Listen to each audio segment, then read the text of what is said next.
नमस्कार, वंदे मातरम, जय हिंद। स्वागत है आप सभी का आपके अपने YouTube channel CG job education में। साथियों, इस वीडियो में हम बात करने वाले हैं भाई RTE एक्ट 2009। जी हाँ, राइट टू एजुकेशन एक्ट 2009 पर हम चर्चा करने वाले हैं।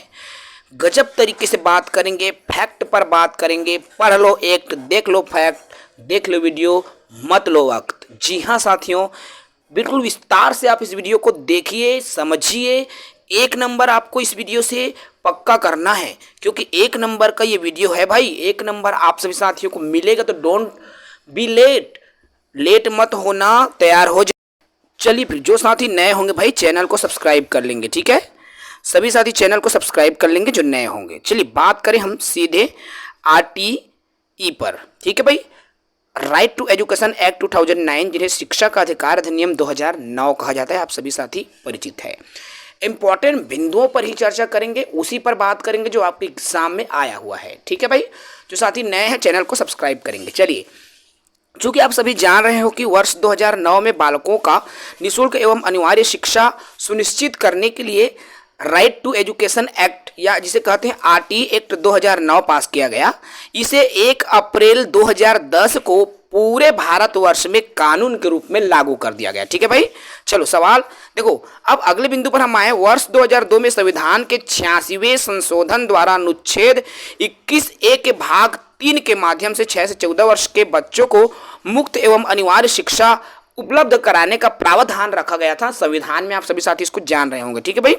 तो दिव्यांग बच्चों के लिए मुफ्त शिक्षा 6 से 18 वर्ष रखा गया है, याद रखेंगे। सामान्य बच्चे हैं उनके लिए 6 से 14 वर्ष है राइट टू एजुकेशन एक्ट में, और जो दिव्यांग बच्चे हैं उसके लिए 6 से 18 वर्ष सुनिश्चित किया गया है, ठीक है भाई, याद रखेंगे, मोस्ट इंपॉर्टेंट।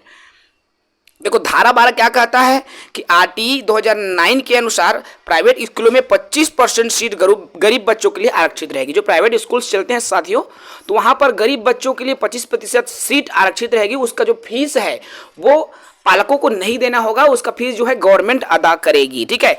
धारा 13 क्या कहता है कि प्रति व्यक्ति फीस लेने पर शुल्क का 10 गुना, यदि आप ऐसे बच्चों से शुल्क ले रहे हो, 25% जो बच्चे हैं उनसे यदि किसी भी तरह की यदि आप शुल्क ले रहे हो, तो आपसे 25, देखिए इसमें 10 गुना जो जुर्माना है वो लगेगा। 25% जो बच्चे हैं उनको बिल्कुल निःशुल्क होना है, ठीक है भाई। धारा 14 कहता है, देखो यहाँ पर, किसी बालक के पास जन्म प्रमाण पत्र यदि नहीं है, ऐसी स्थिति में आप उसको प्रवेश देने से नहीं रोक सकते। आप सभी साथी देखे होंगे, गए होंगे, तो प्राइवेट जो स्कूल है वहां पर बोलते हैं कि ये लाओ, वो लाओ, TC लाओ, जन्म प्रमाण पत्र लाओ, लेकिन इसके बगैर यदि आपको एडमिशन से रोका जा रहा है तो ये बिल्कुल गलत है भाई, RTE एक्ट 2009 के आधार पर, ठीक है। धारा 15 क्या कहता है, देखो शैक्षणिक सत्र के प्रारंभ में बच्चों को एडमिशन दिया जाएगा, घुमाया नहीं जा सकता उसको, ठीक है भाई। धारा 16 कहता है किसी भी स्टूडेंट को फायर नहीं किया जाएगा। देखो 6 से 14 वर्ष कहने से तात्पर्य भाई 8वीं तक किसी भी बच्चे को फायर नहीं किया जाएगा, ठीक है। ये कहता है RTE एक्ट 2009, ठीक है। 2009 के आधार पर कोई भी बच्चे को न तो फायर कर सकते हैं और न ही विद्यालय से निकाला जा सकता है, ठीक है भाई। धारा 17 बोलता है, देखो भाई बच्चों को शारीरिक दंड भी नहीं दिया जा सकते। आप देखो बच्चों को आप घूर कर भी नहीं देख सकते, याद रखना इस बात को। RTE एक्ट 2009 का उल्लंघन है। यदि आप बच्चों को घूर के भी देख रहे हो ना, तो आपके ऊपर सजा का प्रावधान है। एज आप शिक्षक हो तो बिल्कुल आपको इस बात को ध्यान में रखना जरूरी है भाई। धारा 24 का आता है, देखो शिक्षक के कर्तव्य की बात की गई है धारा 24 में, याद रखेंगे।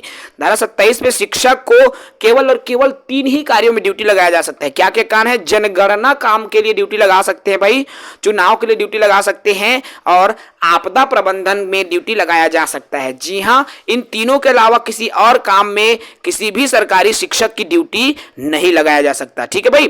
प्राथमिक स्कूल की मैं बात करूं तो छात्र शिक्षक के जो अनुपात है 30:1 होना चाहिए, अर्थात 30 बच्चों के पीछे एक शिक्षक होना चाहिए भाई, 30:1 का अनुपात, ठीक है। यही बात आती है जब माध्यमिक स्कूल की, तो ये 35:1 के अनुपात में होगा, याद रखेंगे, ठीक है। यदि कक्षा 1 से 8 तक बच्चों की जो संख्या है 200 से अधिक है, तो वहां अनुपात जो है 1:40 या 40:1 हो जाएगा, लेकिन इससे अधिक नहीं होगा, ठीक है। प्राथमिक स्तर की बात करें अगर, तो यहाँ पर जैसे 150 शिक्षक हैं, तो कम से कम 5 शिक्षक और 1 HM होना आवश्यक है भाई। देख सकते हो यहाँ पर 150 बच्चों में 5 शिक्षक और 1 HM होना बेहद जरूरी है। यहाँ घंटों की बात करें साथियों, तो एक सप्ताह में जो प्राथमिक शाला है 45 घंटे खुलना चाहिए, काम होना चाहिए, 45 घंटे शिक्षक पढ़ाए। समझ रहे हो ना, ये प्राथमिक शाला की बात है।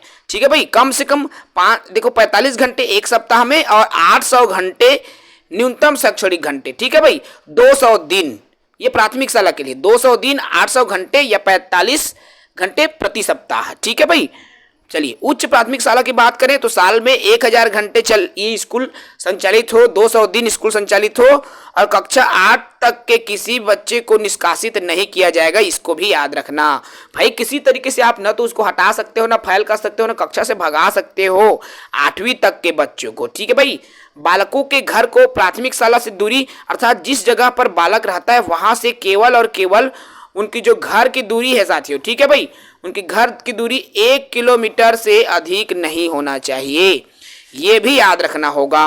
ठीक है, एसएमसी शाला प्रबंधन समिति के अध्यक्ष अभिभावक होना चाहिए। स्कूल के विकास के अनुदान एवं खर्च एसएमसी का होता है। स्कूल में जो अनुदान आता है ना खर्च के लिए कि स्कूल के मरम्मत में खर्च करना है, कुछ भी स्कूल के कार्य से संबंधित खर्च है, तो उनका जो ब्यौरा है किसके पास होगा भाई, एसएमसी के पास होगा। ठीक है भाई, याद रखेंगे इसको भी। विशेष आवश्यकता वाले जो बच्चे हैं ना उनके शिक्षा के लिए व्यवस्था होना चाहिए समावेशी शिक्षा। जान रहे हो भाई, यहाँ पर समावेशी शिक्षा से सभी परिचित हैं, बताने की जरूरत नहीं है, फिर भी मैं बता दूं समावेशी शिक्षा जहां सभी बच्चों को सभी प्रकार की आवश्यकता जिन बच्चों को है, चाहे वो इंटेलिजेंट हो या फिर जो है मंद बुद्धि हो, सामान्य बुद्धि हो या कोई भी दिव्यांगता हो, तो सभी बच्चों को जब एक साथ बैठा के शिक्षा दी जाए वही समावेशी शिक्षा होते हैं भाई। आप सभी साथी जान रहे हैं। तो ये जो मैं फैक्ट बताया हूं आप सभी को अभी बहुत ही इंपॉर्टेंट फैक्ट है। ऐसे जो भी फैक्ट है देखो एक बार रिवाइज करते हैं, पेपर कहां से आया था, पेपर में प्रश्न किस जगह से आया है। ठीक है सबसे पहले आरटी एक्ट कब लागू हुआ ये याद रख लो, एक बिंदु, समझ रहे हो। उसके बाद आपको याद रखना है जो ये वाला अनुच्छेद 21A में ये 6 से 14 वर्ष की बात कही गई है, ये याद रख लो, पेपर में आ चुका है भाई। दिव्यांग बच्चों के लिए इसकी जो उम्र सीमा कितना होगा ये आप याद रख लो, पेपर में आ चुका है।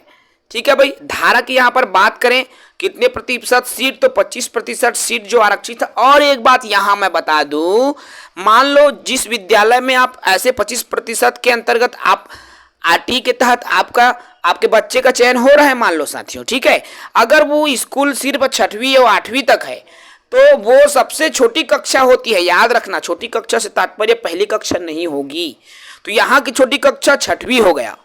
ठीक है, यदि आप 9वीं से 12वीं के प्राइवेट स्कूल में एडमिशन करवा रहे हो भाई तो वहां कक्षा 9वीं सबसे छोटी कक्षा होगी। समझ रहे हो ना बात को, तो ये है इसका नियम और पेपर में आया है भाई, तो इसलिए मैं बता रहा हूं। ठीक है, जो चीजें जरूरी है ना उसको आप बिल्कुल याद रखो।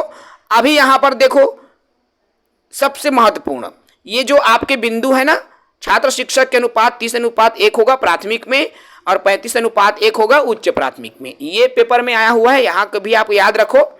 ठीक है, उसके बाद कक्षा 1 से 8 तक के बच्चों की संख्या यदि 200 से अधिक है तो 40:1 होगा, अनुपात का याद रखना। और घंटों की मैं यहाँ बात कर लूँ, इन बिंदुओं को आपको ध्यान देना है। तो शिक्षक के लिए एक सप्ताह में 45 घंटा काम होना चाहिए भाई, एक सप्ताह में प्राथमिक स्कूल में। और ठीक है भाई, 45 घंटे प्राथमिक शाला में न्यूनतम 800 घंटे कक्षा संचालित होना है, 200 दिन, और उच्च प्राथमिक में 1000 घंटे और 200 दिन संचालित होना है। ठीक है भाई, ये इंपॉर्टेंट फैक्ट है जो कि आपके पेपर में आ चुके हैं भाई। मैंने इसीलिए इस वीडियो के माध्यम से आपको उन्हीं चीज़ों पर ज़्यादा अवगत कराया है जो कि आपके पेपर में आया हुआ है। इस वीडियो में इतना ही। जय हिंद, वंदे मातरम।